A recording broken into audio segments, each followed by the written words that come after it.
Good morning and welcome out to the field. Right now we are standing in a mustard plot, and just yesterday we were sampling some of the stems post-harvest, and we were looking at Sclerotinia and Blackleg. And you know, post-harvest, that seems a little late to be looking for those diseases, but part of the trial was doing those ratings. And honestly, it still was okay to be able to find those diseases.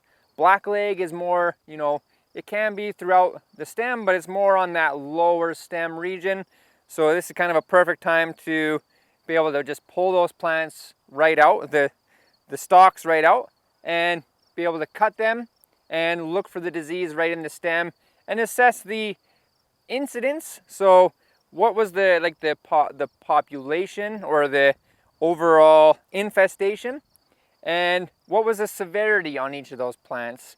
Sometimes with diseases you can have high incidence, but it's kind of still low severity, and sometimes you can have low incidence but high severity in each of those plants that are actually affected. So we do those ratings to assess how our fungicide treatments worked.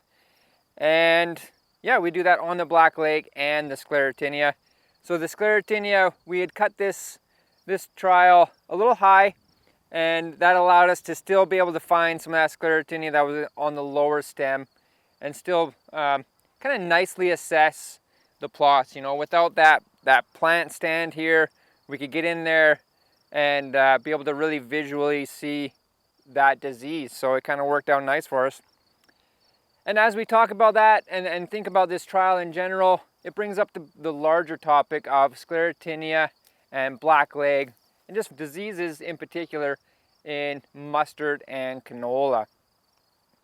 And just thinking about that throughout the season, so as we go into fall and planning for next year, we can start to, scout our fields and understand what level of disease we had, and start to plan for varieties for canola in particular that have a good disease package. They're resistant to Blackleg and Sclerotinia, maybe clubroot if that's something in your region.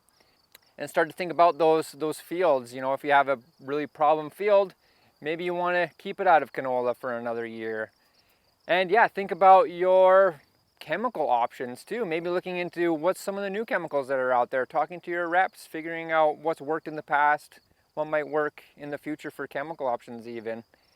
Thinking about your seeding rates and all those kind of things that goes into planning ahead for those diseases. We can start to think about them now. Thanks for joining us.